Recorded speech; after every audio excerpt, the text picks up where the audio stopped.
اللہ الرحمن الرحیم۔ سامعین عزیز احترام، ہمارے یہاں بعض خواتین یہ سمجھتی ہیں کہ کھڑے ہو کر کنگھی کرنے سے بال قرض میں جکڑ جاتا ہے، اور یہ بھی وہم اور نظریہ اکثر خواتین میں پایا جاتا ہے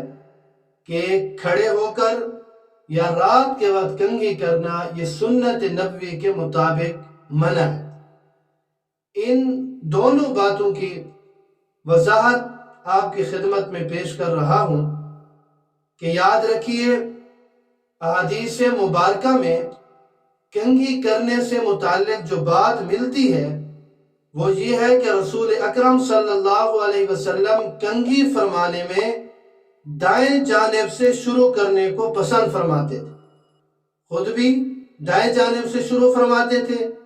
اور دائیں جانب کی طرف کنگھی کرنے کو پسند بھی فرماتے تھے۔ اور بعض روایات میں یہ آتا ہے کہ رسول اکرم صلی اللہ علیہ وسلم جب رات کو لیٹتے تو آپ صلی اللہ علیہ وسلم کے لیے وضو کا پانی، مسواک اور کنگھی رکھ دی جاتی تھی۔ جب اللہ رب العزت آپ کو رات کے وقت اٹھاتے، آپ مسواک بھی فرماتے، وضو بھی فرماتے اور کنگھی بھی فرماتے۔ لہٰذا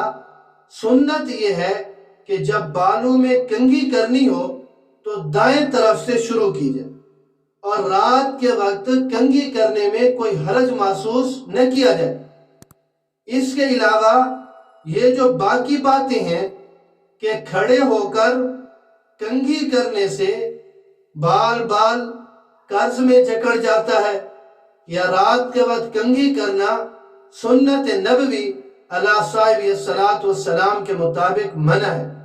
یہ دونوں باتیں اور اس جیسی دیگر باتیں بے اصل ہیں، بے بنیاد ہیں، شریعت کا ان سے کوئی تعلق نہیں، اس میں کوئی حقیقت نہیں۔ جس چیز کا کرنا یا نہ کرنا رسول اللہ صلی اللہ علیہ وسلم سے ثابت نہ ہو، اس میں سنت کی طرف نسبت کر کے جناب رسول اللہ صلی اللہ تعالی علیہ وسلم کی طرف بات کو منسوب کرنا یہ بالکل بھی جائز نہیں ہے۔ اور یہاں تو روایت میں یہ السنن الکبریٰ للبیہقی میں بھی موجود ہے، صحیح مسلم میں بھی یہ روایت موجود ہے کہ رات کے وقت کنگھی کرنے کا ذکر اس روایت میں موجود ہے۔ جب رات کے وقت کنگھی کرنے کا ذکر اس روایت میں موجود ہے، جناب رسول اللہ صلی اللہ تعالی علیہ وسلم سے ثابت ہے، تو پھر رات کے وقت کنگھی کرنا سنت نبوی کے مطابق یہ منع ہے۔ یہ کہنا کس حد تک پھر درست ہے اور کس حد تک یہ صحیح ہے، جبکہ روایت میں تو یہ موجود ہے۔ لہذا رات کے وقت کنگھی کرنے کی ممانعت سمجھنا یہ بھی غلط ہے، اور اسے سنت نبویہ کی طرف نسبت سے بیان کرنا یہ مستقل طور پر غلطی ہے۔ لہٰذا اس غلطی کا ازالہ فرمائے، جناب رسول اللہ صلی اللہ تعالی علیہ وسلم کی طرف ایسی بات منسوب نہ کریں جو رسول اللہ صلی اللہ تعالی علیہ وسلم سے ثابت نہیں ہے۔